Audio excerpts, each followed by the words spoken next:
Welcome to Elevate, Create Campaign Spotlight on Diverse Business Owners. I'm Christina Long, and this is Aisha Henderson of Create Campaign. Special thanks to our show sponsors, Koch Industries and Fidelity Bank. You know, being in business is something that's special, but what's perhaps even more special is being a family in business. Welcome to our Legacy episode.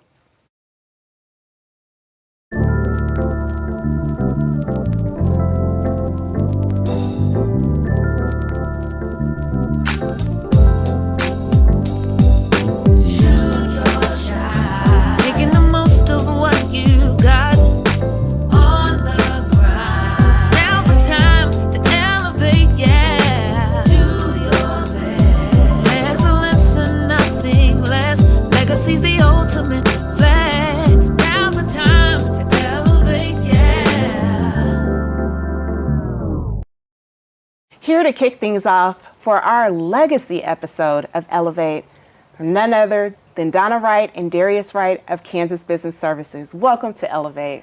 Thank you so much. Thank you, Evelyn.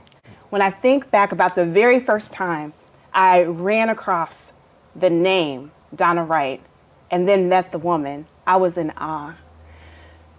Your leadership and your poise, being able to activate minorities and entrepreneurships, and also to be able to get corporations to understand the imperative of having businesses and working with diverse suppliers.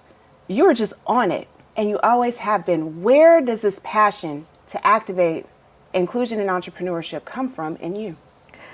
Well, I thank you so much, Christina. It is a passion, and it was a passion that was born out of seeing large companies utilize businesses and they never looked like me. Or I didn't see women that were at the forefront. And so I happened to be working with one of our large aircraft companies, and I had the awesome opportunity to take a position as a supplier diversity manager. And I thought I knew what I was getting into, but as I began to work, the passion really ignited in me because as you talk about legacy today, I always said, if I can see an entrepreneur change the economic landscape for generations, that's where I want to be. That's where I want to assist, and that's where I want to help. So the passion just arose out of, I saw the need. Wow. How did you equip yourself to be a powerhouse in this field and space? I think that everything that led me to that particular position was ordained. Everything that I'd ever learned, any job or position that I had, it really helped me to be able to focus, to be able to tell the story, not to sell, because I didn't believe in selling it. It was all about, it was best value. And so it's just years of working with large corporations and making sure that they understood their part in the story. It was just, you know, I just went with the flow. Oh my God, you did not go with the flow. When I tell you, seeing her at the front of rooms in front of powerful executives, not coming to supplier diversity as a to-do, something that is good or something for compliance purposes, but again, that business imperative, it really made an impression upon myself. And we crossed paths when I was still a reporter at the Wichita Eagle. So I got to cover, again, someone so strong in this regard, not backing away from the responsibility, but really stating the case in a dynamic way. And it was also during that time that she introduced me to her son, who was coming behind and learning more about the field. Darrius, talk about some of those early days working with your mom in this space. Oh, it was hard. You know, one of the things about working with a relative and working with a parent is the dynamic of parent and child. But being in business, it's something that you have to learn really how to walk through. It's funny, when we meet clients or talk to people now, I mention my mother by first name. Yes, I noticed that. So as to not put people off by saying, hey, mom, or something. Right. And most people don't know that it's my mother. They'll ask, well, is this your wife? And I'll say, no, it's my mom. So that's difficult. And that's a tough thing in African-American culture. It's not respectful to talk to your elders and call them by the first name. So even in business, it was difficult to learn what kind of environment we were in. And so, and then just personality differences, and learning how to drive and create synergies between both of us to have success. The reason I went there is because I couldn't stand to see my mother work hard and have an administrative assistant that just managed her calendar. I said, you're better than that. You can manage your calendar and do all the work. I said, you need someone with you that can actually drive programming, drive the growth and development of this organization she was leading across the state. And I asked the board if I could intern for a year, or at least a summer, and it worked out well, and we just grew from there. You sure did. You grew in ways that, again, made differences for those corporations and made differences for the suppliers who were, again, being able to get contracts and stronger relationships to impact their economics in their companies. But you didn't just stop there. You decided to go and launch your own, Kansas Business Services. What year did you all launch? Well, actually, Darrius is the founder of Kansas Business Services, and you founded in 2012? Yeah. 2012. Wow, 2012. What do you do through Kansas Business Services? Well, we're an administrative management and general management consulting firm, and that's a fancy way of saying we help organizations get from point A to point B, whatever that might be. We really only have 3 focuses, and a lot of stuff falls underneath those focuses. It's either organizational management, it's training, education, and professional development, or it's business development, which is usually about companies, organizations driving their revenue. Yeah. So those are the 3 big areas that we deal with. But you do it together as well. Talk about your roles. What's your role, Darrius? I'm a principal and senior research analyst at Kansas Business Services. So I like doing all the background work. I like getting into the data. I like digging down deep into the minute parts of work and really getting analytical and process oriented about how do we create this roadmap for success for whatever that endeavor might be that an organization has. And then I'm also the taskmaster as well. That's right. That's right. And your role?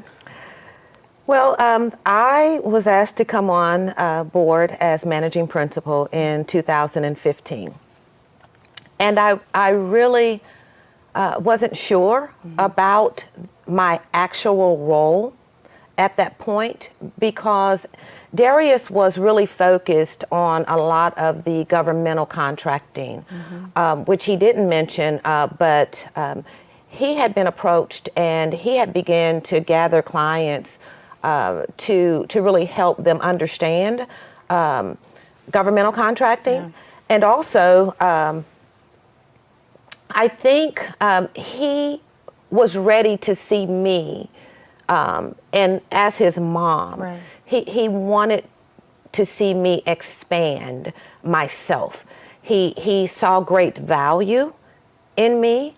And by the way, Darrius is my eldest son, so he's one of my children that have been with me the entire time, as a parent. And he knows a lot of my strengths. He does know my weaknesses. And so when he really asked me to come on board, he said, I need you to bring you and your network.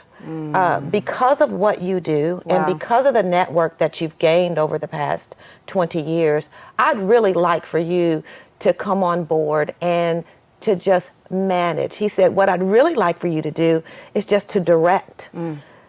Tell me what I need to do. And so our roles were really, I'll say it was a little different. It was outside of my comfort zone because I thought that, okay, I need to be doing something tangible. Yeah. And I wanted to get my hands dirty and and get in there. And one day he stopped and he said, "Hey, Mom, you've done all of this."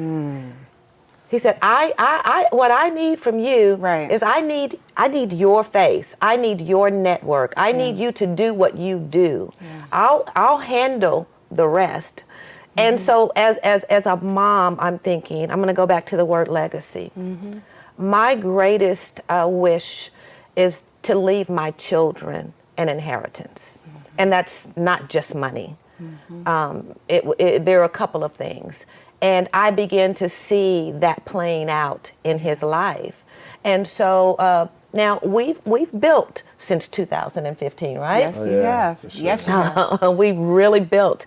And so our roles have even changed again. However, we work very, very well together. Even though he's my son, he's allowed to hold me accountable because it's business. That's right. So I have to be held accountable too, but I can hold him accountable too. You know, there's so much richness in what you both just shared. When we think about the profile of too many African American owned businesses, there's not that second generation leadership. There's not opportunities for parents to be put in places to be able to invite their children to intern, for them to create position for them. That is all occurring. And then for you to launch a business that you welcomed your mother into, that then is creating opportunities for your family in ways that are impacting so many of us in this city, myself included. I have benefited from being in connection and collaboration with the both of you. And Darrius is an advisory member with the Create Campaign Board as well.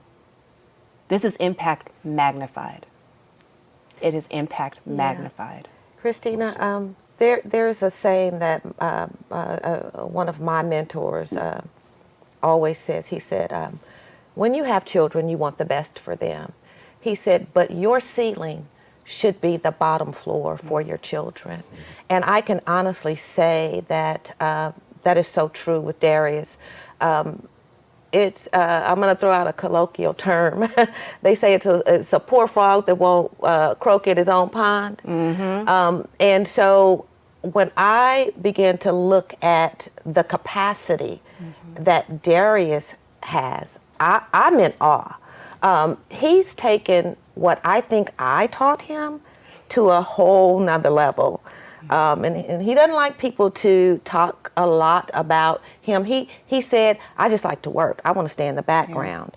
But I have to remind him that, no, you were meant to lead. That's right. And That's you right. do a lot of the background, but I think that speaks to the humbleness of his heart.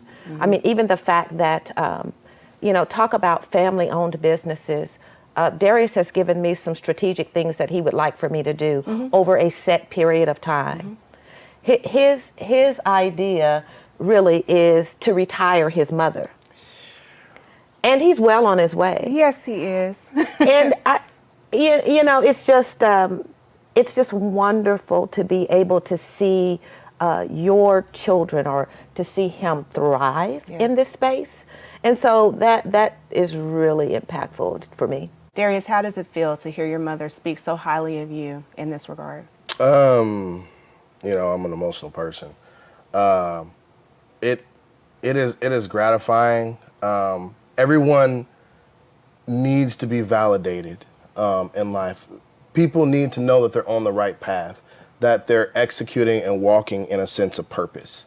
And myself as a parent, you see things in your offspring and your children, and you hope that they're able to maximize the potential that they have in themselves. And, dating back to even my grandmother and working with her when I was just a little kid, when she was in financial services, I always wanted to latch on to the purposes that they were instilling inside of me. The same things that my grandmother told me, I still tell my kids today. And to hear her say the things that she says, and to know that she has the real confidence in me that she would even come and work with me, even through our mistakes, even through our falling out, or through our successes. It's just a great place to be, and it's one of the best business relationships I've ever had. That is something to say. So thank you for all you give, all you do, and all the ways that you inspire. Darrius? Thank you. And Ms. Donna. Thank you so very much.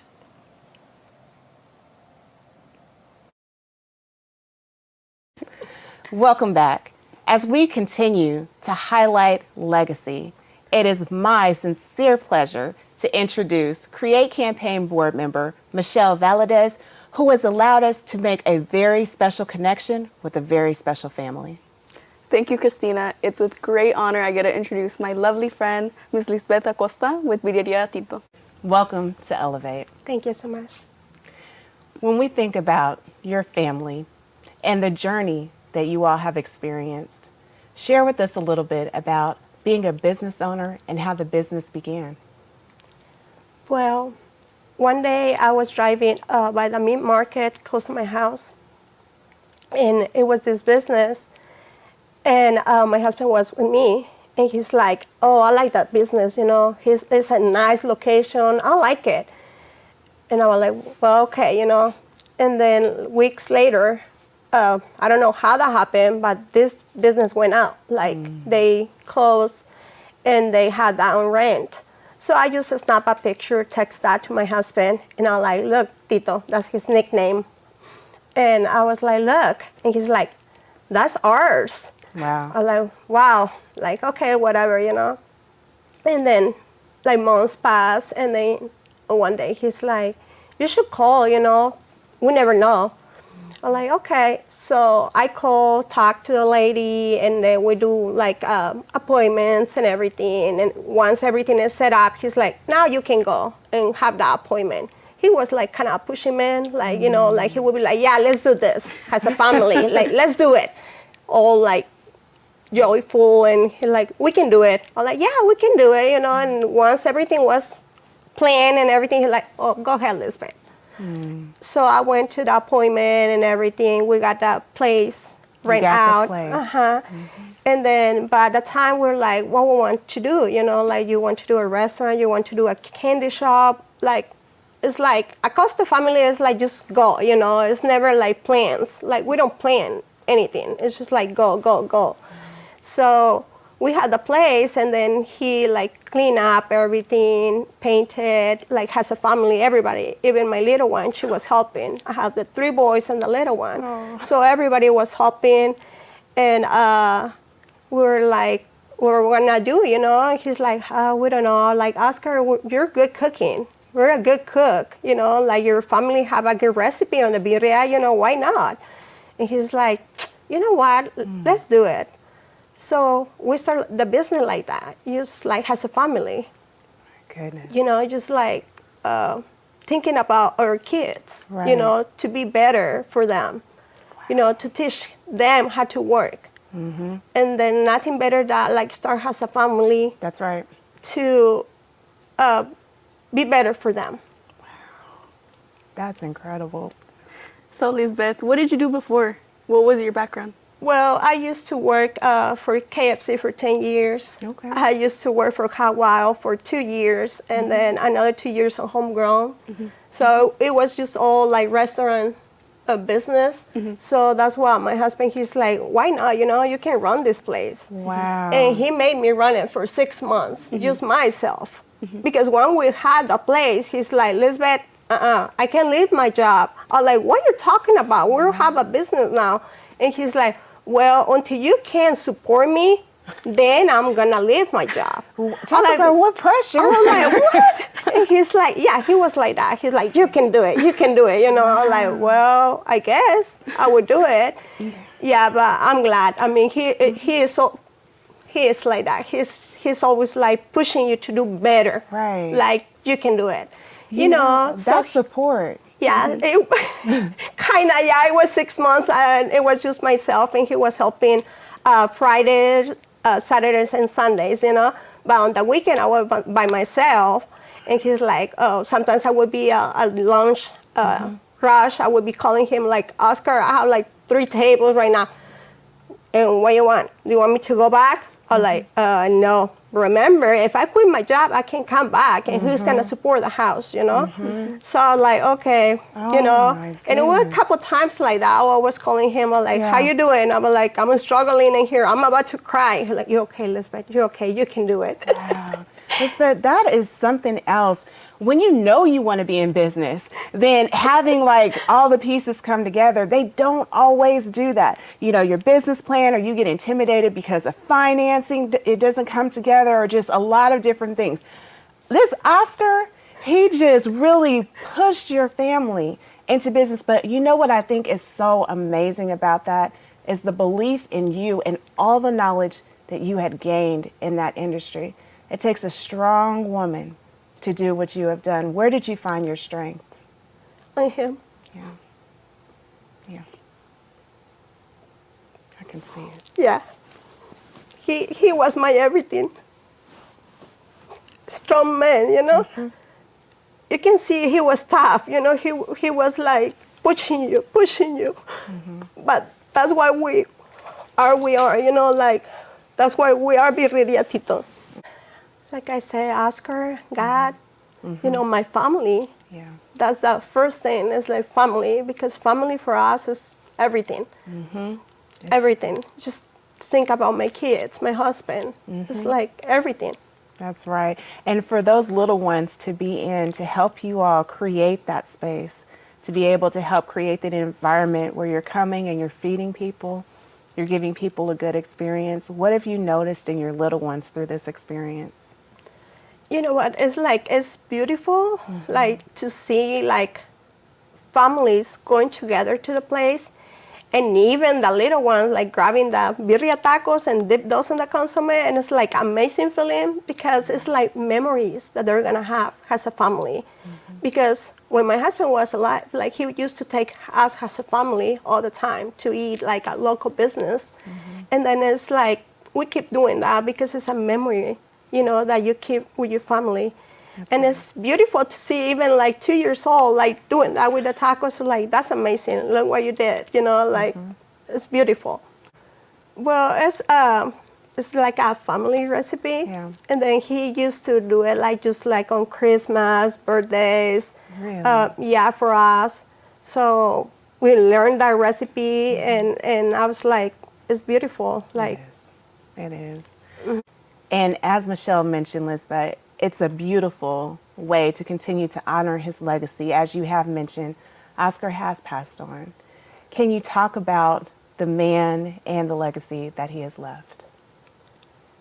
well, I can tell that he was a man of family. You know, he was doing everything for his family. And then when we opened like as a family. Yeah. We were together. When all this happened, we opened back on June 2019. And, you know, COVID and all this happened. And all my family came to work to the restaurant to support us. So it was a beautiful, because we create a lot of memories. And when they came back to their jobs, they went back. After 6 months that I was working by myself, you know, it was a point where I need Oscar. And I was like, just, you know, you had to come back, like come to work with me. And then we were 14 months together, 24/7, like 14 months, you know. So we create a lot of memories in there, good memories. Yeah. We tease each other, you know. I had a chance to kiss the cook and all that stuff. It was good. It was a good time. Yeah. 14 months. And, you know, when all this happened, it's like you never know, you know, just normal day at work.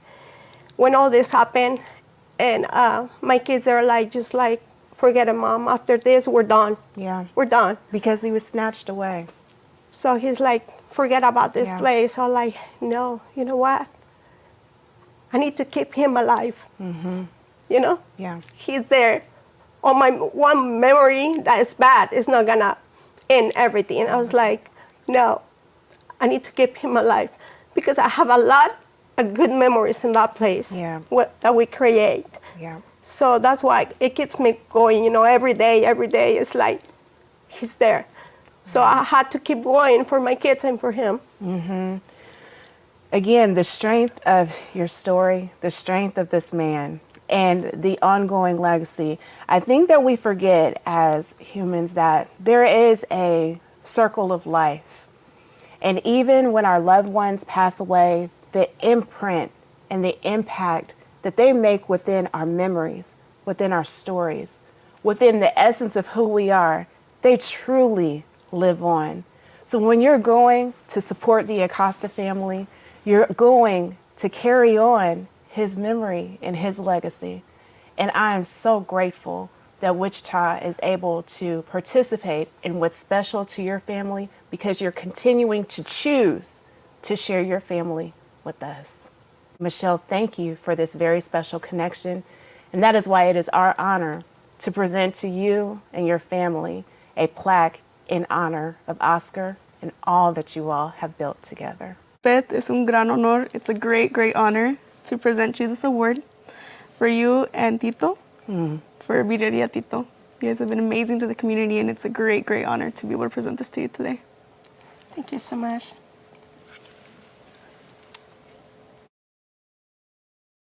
Talking about legacies in business, what about being a fourth generation banker, carrying on the legacy of family, of leadership, and of cementing the fact that it is extraordinary when we can move bravely onward? Welcoming to Elevate, Aaron Bastian. Thank you very much. Glad to be here. Aaron, first of all, thank you for Fidelity's support of Elevate. It has been a tremendous opportunity to provide such a spotlight to diverse business owners. We thank you for your leadership in that regard. Proud to be a part of it. You know, when I read news items about Aaron taking over the helms of his family's bank at Fidelity, I was excited. Aaron, what was that moment like for you? You know, taking the lead role at my family's business was a really significant moment for me. Ever since I was a little kid, growing up around the business, talking to my grandparents, my parents about what it meant to be a part of a family business, all kind of culminated in that one moment, something I'll remember the rest of my life. Growing up and seeing your father and your grandfather being the leaders of this institution, putting Fidelity on buildings, you know, the name, going down streets and seeing your family's work just there impacting community. Tell me what impression that left upon you. So here's what I'd say. It really reinforced to me the responsibility that came with being a part of a family business. That I had this role that I needed to play to continue to push our family business forward and also be a really responsible and proactive member of the community. You know, the things that we can learn watching our family members be in business, the lessons, the leadership that they demonstrate. When you think about your dad in that role, what is a lesson you've gained from him? I would say the thing that I learned the most from my dad is to be patient and persistent. Yeah. Things that sometimes I don't do very well. And my dad is just so good at being steady and continuous in his approach and thought processes, and I've learned that from him. Did you feel any pressure because of their footprint that they left for you to fill those shoes, or how did you balance doing things your way? You know, my folks were actually really great about this. So almost to the point of, should I join the family business? Really? They were like that. They said, oh, you know, you can do whatever you want. You know, choose something that's interesting and you're passionate about in life. And if you want to work for the business, great. But go on. And I remember a distinct moment, probably 20 years ago now, where I sat down and said, are you sure? Would it be all right if I joined the business? Because they were that careful about making sure I didn't feel the pressure to be a part of it. My goodness, I didn't know that. Yeah, there you go. So when you accepted the task, what were some of the main things about your leadership that you wanted to emphasize for not only your family, but also for all of those who are employed by Fidelity Bank? Well, I was really lucky in that we have this incredible culture at the bank. So my job was not so much to create something brand new or start from scratch. It was more about how do I take what we already had that was wonderful and make it just that much better. And making it that much better. I mean, we categorize it as now Bravely Onward. You've let us know about what is the culture behind Bravely Onward. But it's not just the culture that lives at the bank of being Bravely Onward. You are taking your impact from Fidelity Bank and your leadership and vision, and you are plastering it in great ways all over Wichita. It's a signal, it's a reminder, it's a mindset. Tell us what's behind it, and why do you care so much about Wichita? So again, I Bravely Onward for us is really about three things. It's about taking care of the people that work at the bank, what we call the Fidelity family, our employees. It's taking care of our customers, and then this responsibility that we feel for the communities that we serve. Wichita's home, right? And the responsibility that I feel and that everybody at work at our bank feels to make our city better and to push us forward into the future, that's real, and it matters an awful lot. We're here discussing legacies in business. And part of being able to have businesses that last generation over generation are having people and policies in place. One of the leaders who has been an astounding supporter of diversity in business is none other than Vice Mayor Brandon Johnson. You know, Brandon, I remember when you were named to the Wichita City Council, being able to be there for your election party and seeing the results. It was phenomenal. But even since then, that moment of excitement continues because you are so supportive of a number of issues and causes in Wichita, including cultivating, again, a diverse business environment. Why does diversity and inclusion in entrepreneurship matter so much to you? I mean, to put it simple, when the group that has struggled or to have access to resources and they have dreams as well, when they succeed, we all succeed. And when we look at some of the generational issues in our community, when you look at the poverty-stricken areas, there's a lack of entrepreneurship in those areas. And my belief is that small business can help pull folks out of poverty, but everyone has to have access to the same resources, and we haven't seen that. So for me, it's a passion to help other people's dreams come true in our community. And I think the side effect of that is our community then benefits. Our community changes. You see more community pride because we have that ownership and we have the opportunity to grow and succeed. Aaron, you know Brandon pretty well now. Talk about how your work and what you're seeing with helping advance Wichita has intersected with his.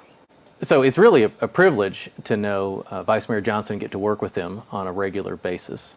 He is extremely collaborative with me as a business leader and represents the city's interests, but really thinks carefully about how to include all the citizens of Wichita in the kind of efforts that we work on. I've seen you two talking and planning and just sharing a common vision of making Wichita better. And sometimes, especially as young adults, as young professionals, sometimes we can be, regardless of our title or position, we can question ourselves as to, is this truly our time? Do we really have the skills, the capabilities, the capacities to truly make the impact that maybe we've seen our forefathers and our grandfathers and others make in this city that we all call home? Brandon, why have you not let you being a young person in leadership hold you back from making change that is so significant, that will impact generations? You know, a lot of it is just, researching other leaders. I listen to presidents regardless of party. I listen to other community leaders. Dr. King was a hero of mine, is a hero of mine. And each of them have talked about opportunity is there. And you only have the opportunity at that point to do something or not. And so when I find myself in situations or opportunities for advancement, I'm there. I don't have the choice to say no and pass that off. So while I'm in the space, leaders have always said, if you earned your way into that space, you deserve to be there.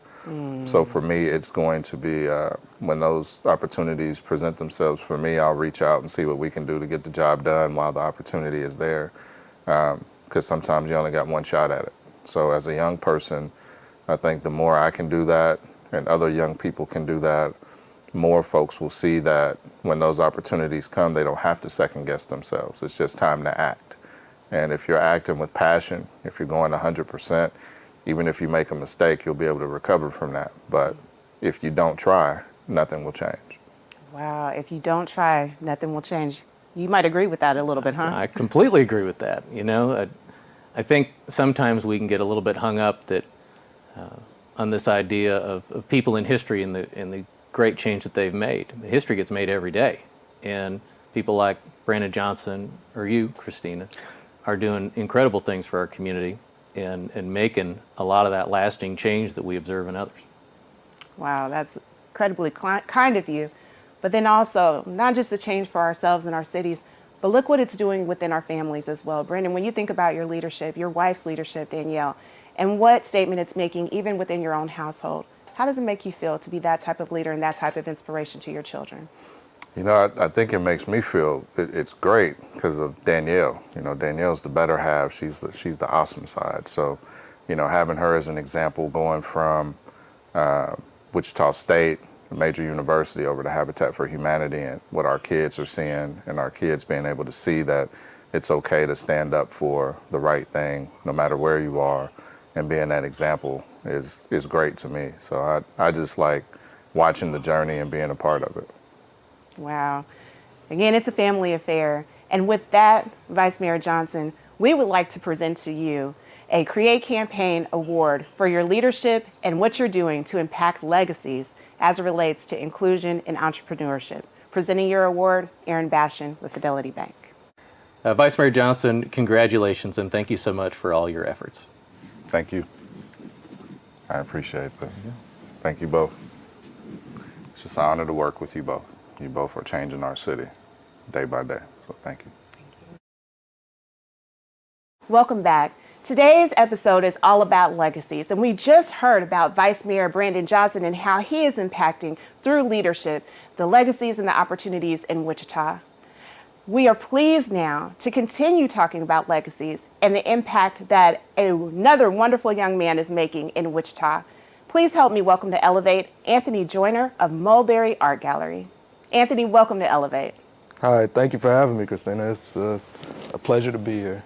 Well, when we talk about it being a pleasure, Anthony, it has been incredibly inspiring to myself to watch what you are doing in Wichita's art community. Tell me about the passion and the inspiration behind Mulberry Art Gallery. Well, art for me has always been something that's been very important. I get asked a lot, what is the definition of art? And that's something that's always up in the air. But to me, a part of it is a people's ability to record their history outside of government influence. It gives people the opportunity to express themselves and tell what's really happening within their homes, within their communities, within their lives. And they get to do it in a way that is translated across different languages and cultures because it's done through pictures and colors. It's something for me that, because I grew up a bit rough, as I got older and started getting more into art, I wanted to create art myself, but it was more intriguing for me to help others and continue in their creations. And so I began selling art, selling my wife's art years ago now, about 7 years ago. Wow. And that was being done in Tennessee. When I moved here to Kansas, where she's originally from, we saw a very, very vibrant art scene and wanted to be a part of it. But we also saw holes within what was going on, and that was that there weren't a lot of opportunities for artists of color. As I began to study more, I learned that less than 2% of the art market is Black artists. Wow. And that's museums and galleries included. And that to me was a huge problem because that's across the United States. And so for me, I'm the type that doesn't like to just complain about an issue. I like to try and find a resolution and then attack it head on. That's right. And that's what I began to do. Well, you attacking it head on has had already such an impact. When did you open the art gallery officially? The location officially opened in April of this year. In April of this year. Tell us where you're located. We're located on Central, right down the street from Central and Hillside. We're inside of the shopping complex called Revolution. Mm-hmm. And we also have a building just a couple doors down that is Mulberry Open Studios. That's also connected with the gallery, and that's where we provide studio space for artists, and we also provide mentorship for young aspiring artists from the community. That's a lot to do, and to do in such a short amount of time. When we think about giving the artists a home for their pieces, to be able to articulate, again, the messages behind their art pieces, share with me what types of advancements you're making, what types of opportunities are happening because these artists have a home in Mulberry. There's a lot that has been taking place so far. Just being able to have that space there. We've seen new collectors come in, people that have wanted to collect art for a long time, but just haven't had the opportunity to find the type of art that they wanted to collect because there was not a platform for emerging artists to show their work at the time. So having Mulberry there has provided that opportunity, which means that more artists are able to sell work. It's taken away that whole thing of, black art, everybody sees black art in or around February, and then all of a sudden it's like it almost goes away. Right. And this has taken away that whole element and given a year-round platform for artists of color in general to be able to show their work at any given time.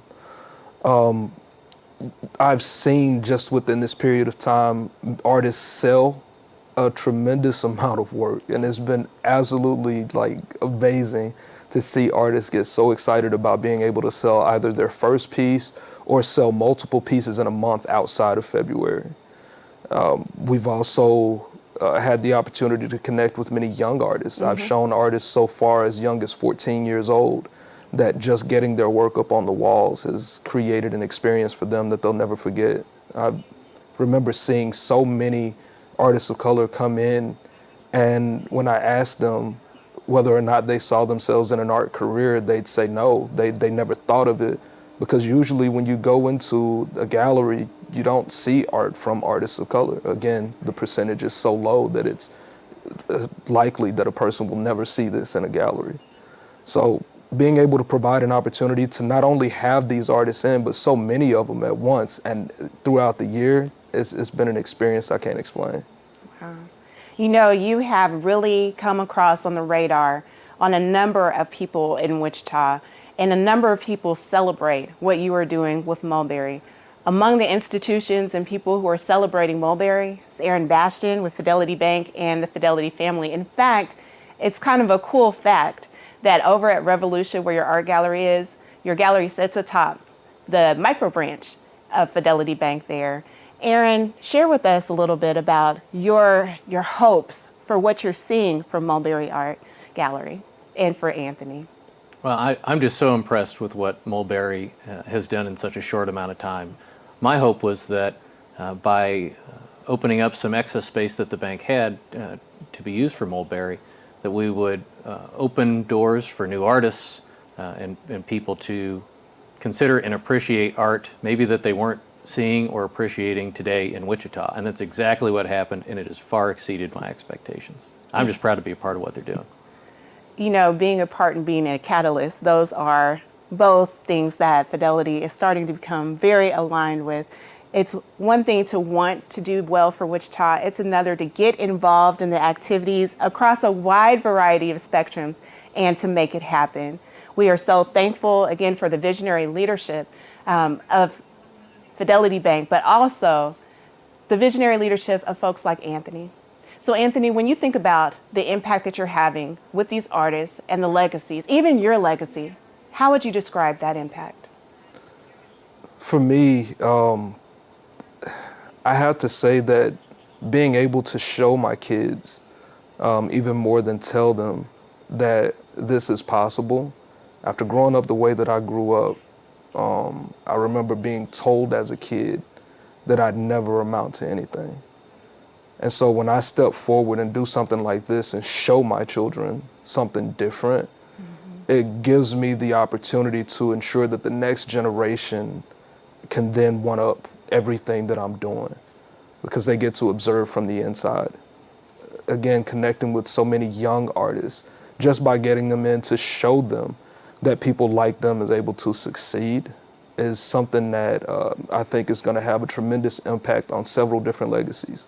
When we talk about a gallery, a lot of times people see the gallery. With Mulberry, you may see the logo, you may see the colors, but what Mulberry actually is a space for several different small businesses to come together and collaborate and create something amazing. Every time you come in and buy a piece of art, you're not just buying from Mulberry, you're buying from another small business, because each of these individual artists is another small business. So you're helping to motivate and provide for another small business every time you come into the gallery. Charles Davis, for example, is a tremendous artist. He's over 70 years old, but I didn't see his work in very many galleries. He's been doing art in this community for over 50 years, and he deserves his flowers while he's still here. In supporting him, we not only give him his flowers, but we show the young people that are looking up to him that it's possible, and that it's something that can absolutely be done with just a bit of hard work and a lot of collaboration. In regard to legacy, it's important to teach people not only how to create a business or something like that, but also how to network. What the Bastians and Fidelity Bank has done for Mulberry has been absolutely essential in helping to provide something to secure. And I'm really, really thankful for everything that's been done so far, and the way that everyone has come in and around Mulberry to help support and create something so amazing. Anthony, we celebrate you. We celebrate what you are doing with Mulberry. We celebrate the impact that you are making. And I personally want to thank you for creating a space that is going to have tremendous impact in so many lives and in so many ways. Thank you for accepting that challenge. In spite of us having a vibrant art scene, you and Mulberry are standing in your own space, in your own way, to elevate the possible. For that reason, Anthony, it is my sincere pleasure and Create Campaign's pleasure to present you with the Create Campaign Award, presented to you by Aaron Bastian of Fidelity Bank. Anthony, thank you, and congratulations on this award. So much appreciate everything you and Mulberry are doing to build a legacy in Wichita. Congratulations. Thank you. I really appreciate it. There you go. Continuing right along with our legacy theme, it is really cool to be able to recognize these next honorees, Jean and Yolanda Camarena. Not only have they made moves in the business world through La Raza Pizza Incorporated, but they have also made such an impact on our local educational environment through the Kansas Hispanic Education and Development Foundation. Aaron, you have an opportunity to work with a number of wonderful nonprofits, institutions, organizations, and people. What is it about Jean and Yolanda that you particularly are fond of? Well, I'm so impressed with the Camarena's efforts in the educational space, what they've created recently at Wichita State for scholarships as well as other areas of the community. I'm just in admiration of what they do. You know, not only do it well. They show up and they are so involved. They do not do it from afar. They show up, and I joke with them, they show out, because they impact the rooms with their words, their experiences, and their stories. The level of expertise that we're seeing in friends and families like the Camarenas and the impact that that expertise makes on Wichita is quite evident. Again, being a staple family, a cornerstone, moving as a family unit, celebrating family, and making the changes, it is quite inspirational. I want to say, for the Camarenas as well as the Bastians, what is it like to be part of a family unit that moves together for the betterment of Wichita? You know, here's what I would say. We are so lucky to be a part of a great city like Wichita, and then have the ability to step in and work to make our city better every single day.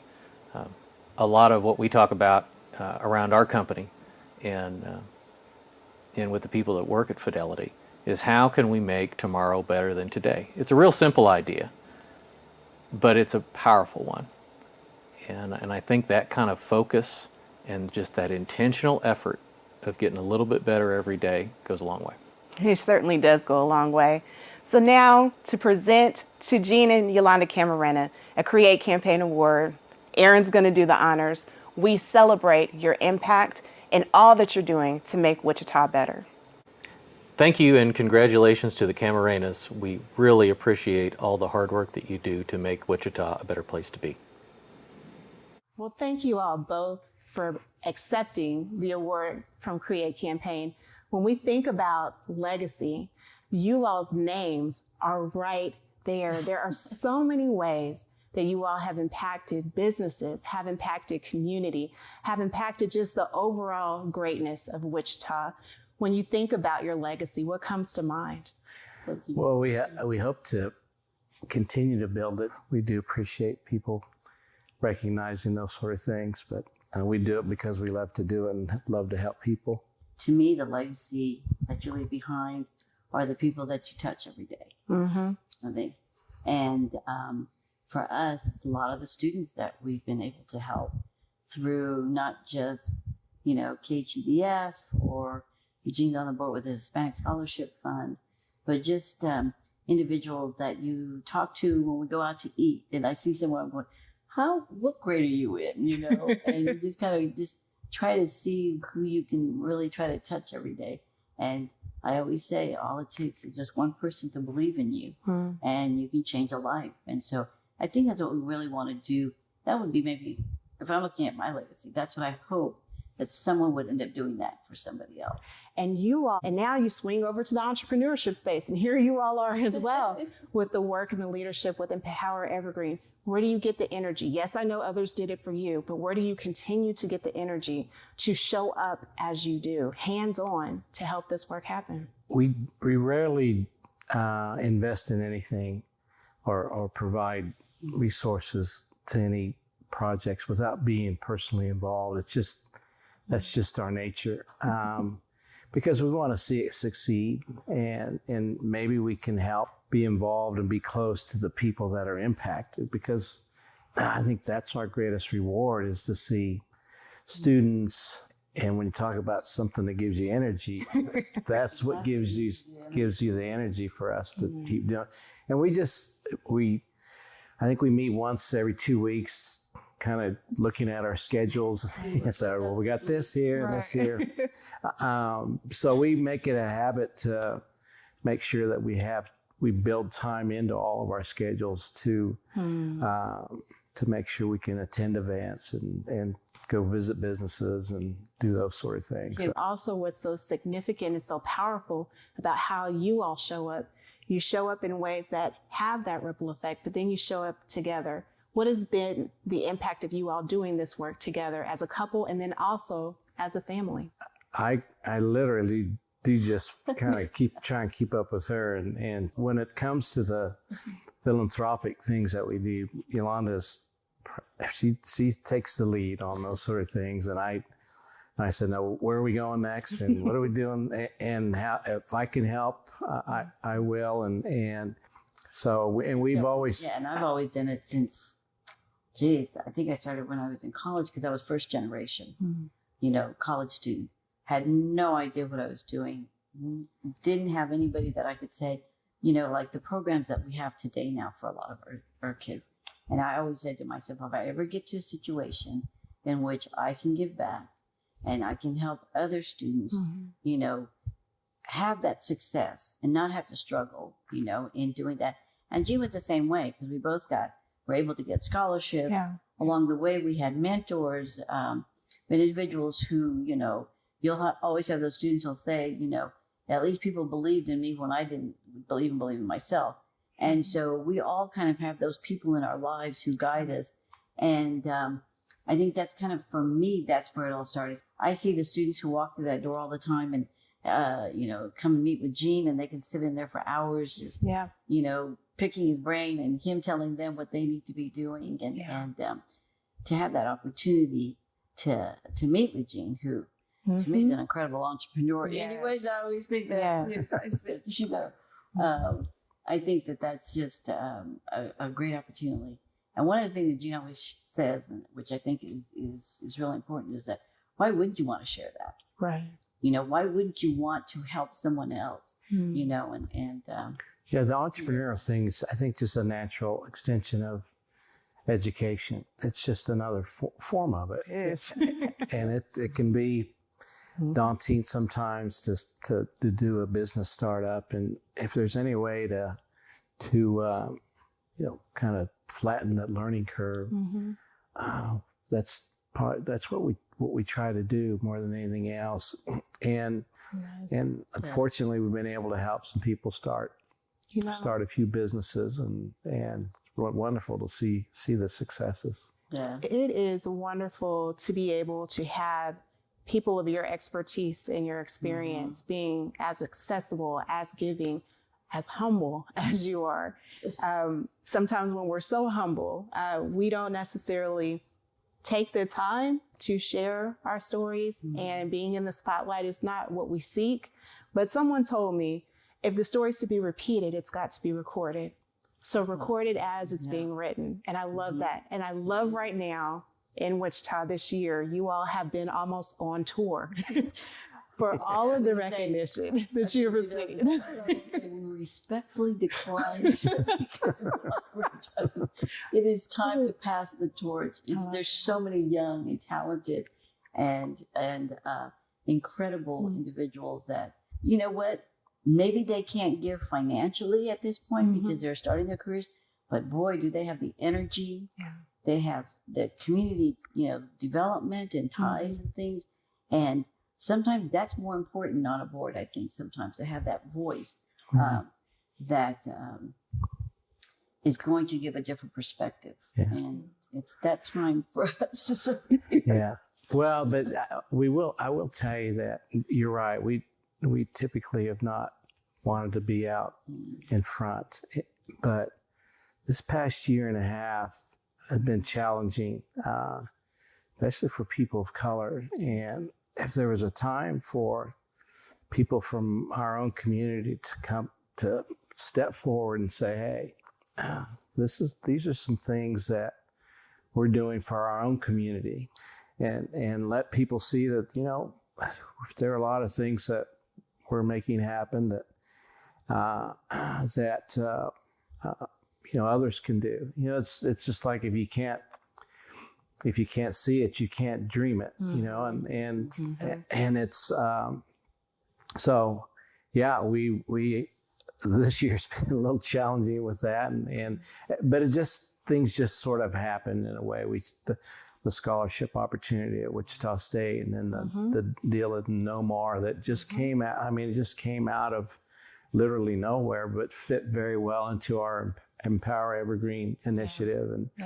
And so let's take advantage of those things, because sometimes those opportunities don't come up very often. And if you have the opportunity to take advantage of those things, then we need to do those. Right. It's growth even and evolution in that community overall enhancement, beautification, development, and also purpose. Yep. So I leave you with this, and I ask you this.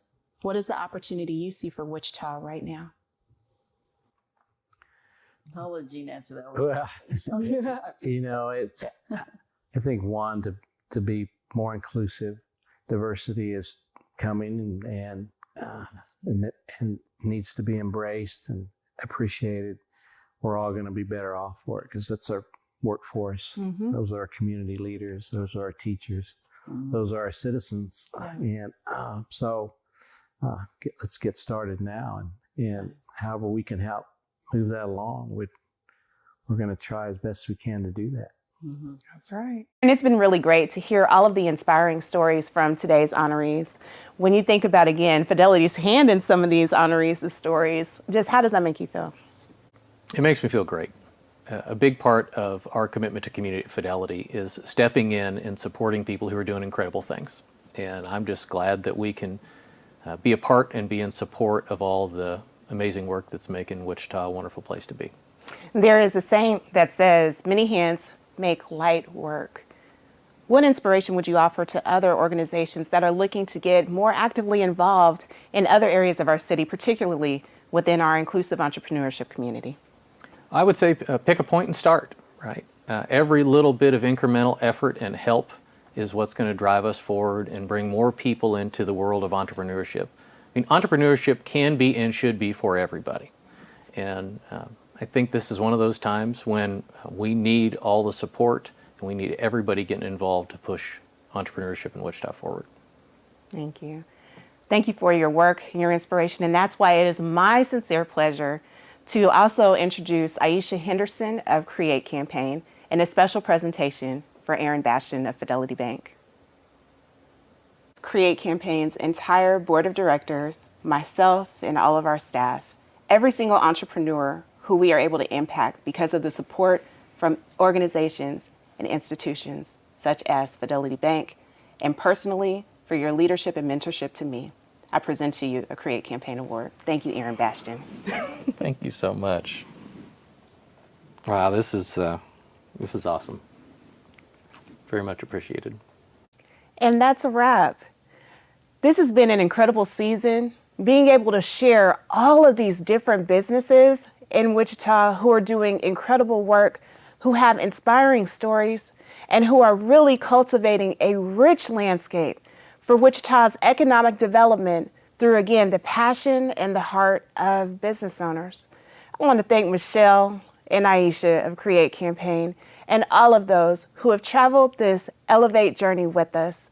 Special thanks to Kent AV. You continue to exceed expectations, helping us to film a brilliant series together and to do it safely in a season of COVID and to do it professionally with your expertise.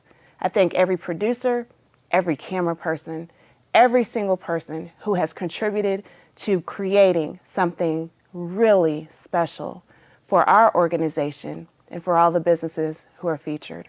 For more information on every business owner, and those who have helped to create Elevate, please visit www.createcampaignks.com. Ladies, that's a wrap.